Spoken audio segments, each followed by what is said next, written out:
दोस्तों, क्या आपको भी गैस बनती है? क्या आपका भी पेट बिना वजह फूल जाता है? सुबह खाली पेट भी आपको टाइट सा लगता है? और दोस्तों, थोड़ा सा खाना खाने के बावजूद भी आपका पेट बलून की तरह फूल जाता है? अगर हाँ, तो ये वीडियो आपके लिए है, क्योंकि दोस्तों, हर एक इंसान को कभी न कभी गैस बनती ही है। ये नॉर्मल है। लेकिन जब दोस्तों लगातार गैस बनने लगे, जब लगातार पेट फूलने लगे और वो हैबिट बन जाए, और दोस्तों खाना खाने के बाद में ऐसा महसूस हो कि हमारे पेट के अंदर कुछ सड़ जैसा रहा है, तब फिर ये गैस की प्रॉब्लम नहीं, बल्कि ये बॉडी का एक साइलेंट सिग्नल है कि आपके डाइजेशन, आपके लिवर या फिर आपके गट के अंदर कोई गहरी समस्या शुरू हो रही है। जी हाँ दोस्तों, तो आज के इस वीडियो में मैं आपको बताने वाली हूँ कि पेट में गैस और ब्लोटिंग असल में होता क्या है, ये रोज रोज क्यों होता है, और दोस्तों कौन से ऐसे 6 छुपे कारण हैं जो कि गैस को बनाते हैं, पेट को फुलाते हैं, और दोस्तों कौन से ऐसे सिम्टम्स हैं जो कि खतरनाक हैं, जिन्हें कभी भी नज़रअंदाज नहीं करना चाहिए।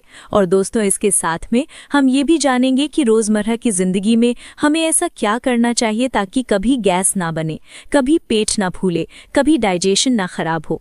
क्या होम रेमेडी है, क्या ट्रीटमेंट है, सब कुछ हम जानने वाले हैं इस वीडियो के अंदर।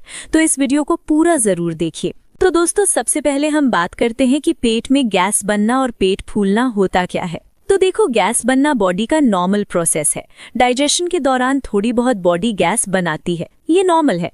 लेकिन प्रॉब्लम जब होती है जब ज्यादा गैस बनने लगती है, जब ज्यादा हवा बनने लगती है और बाहर नहीं निकल पाती है, और दोस्तों इंटेस्टाइन के अंदर ट्रैप हो जाती है, मतलब कि आंतों के अंदर फंस जाती है। जब प्रॉब्लम होती है, इससे क्या होता है कि पेट में टाइट सा फील होता है, पेट में भारीपन लगता है, और कई लोग तो ऐसा कहते हैं कि मेरे पेट के अंदर कुछ अटक सा गया है।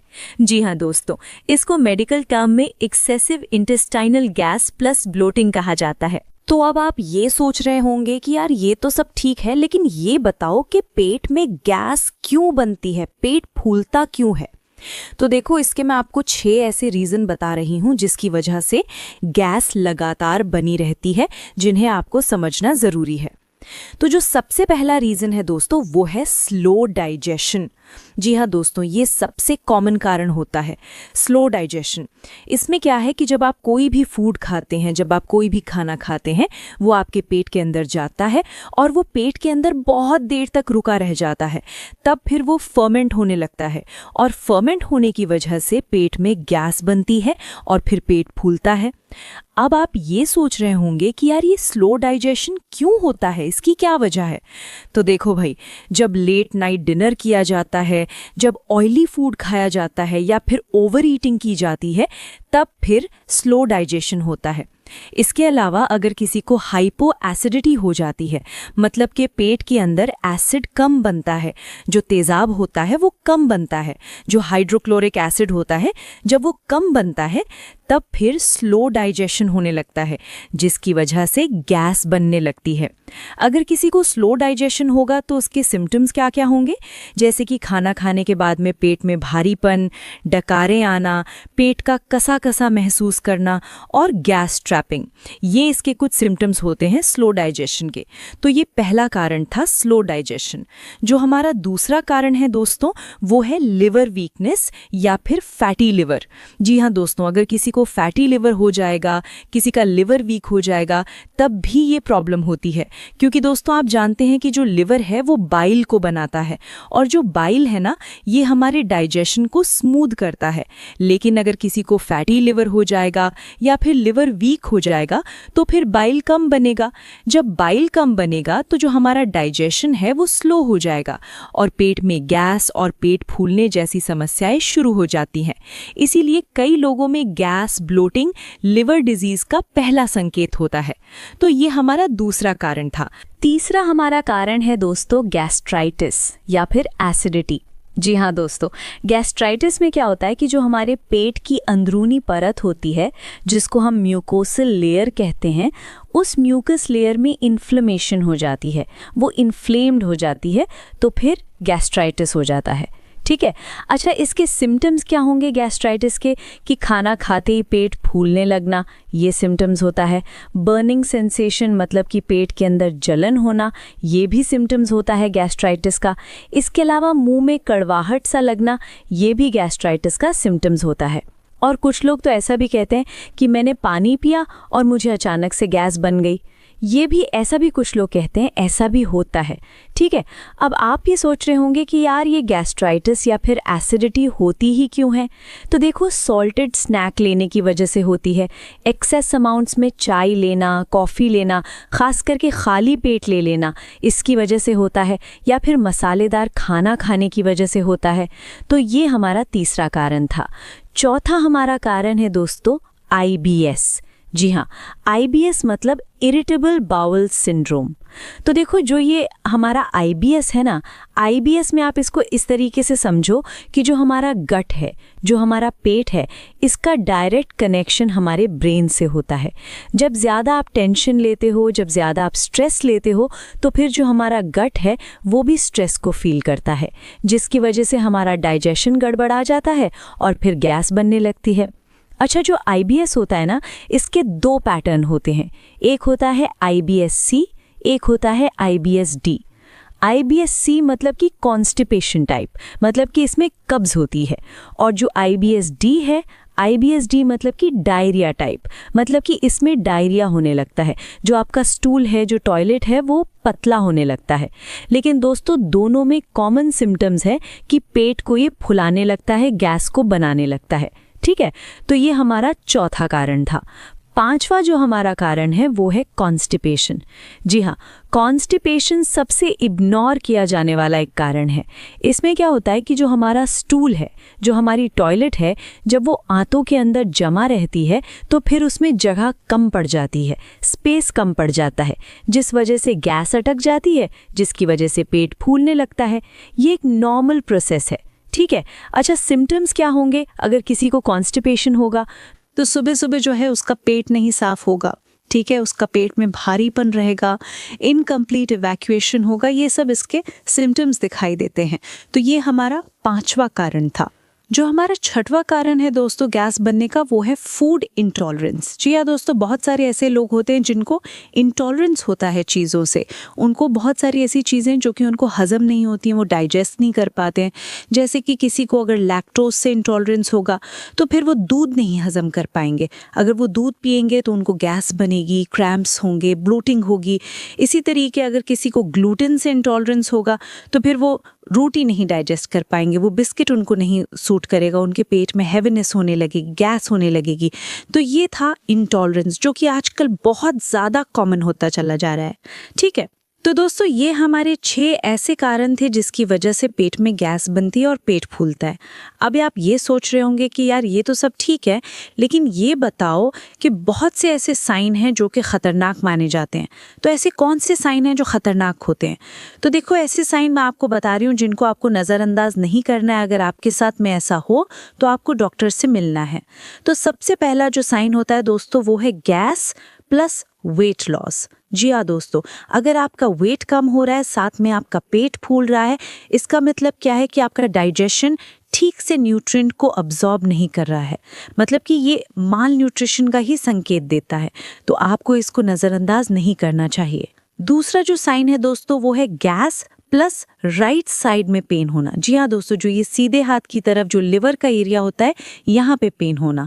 अगर इस तरीके से हो रहा है, आपको डल पेन हो रहा है, तो ये फिर फैटी लिवर या फिर लिवर में सूजन या फिर बाइल की प्रॉब्लम का ये संकेत देता है। ठीक है, तीसरा जो साइन होता है दोस्तों वो है स्टूल में चेंजेस होना। जी हाँ दोस्तों, अगर आपका स्टूल चेंज हो रहा है, अगर आपका जो स्टूल है, जो आपके टॉयलेट है, अगर वो हल्की हो रही है, क्लाउडी कलर की हो रही है, या फिर वो तैली हो रही है, या फिर वो चिपचिपी हो रही है, या फिर वो बदबूदार हो रही है, तो फिर ये पैनक्रियास या फिर लिवर की तरफ ये इशारा करता है कि ये ठीक से काम नहीं कर रहे हैं। तो ये सीरियस सिग्नल होता है जिसको आपको ध्यान देने की ज़रूरत होती है।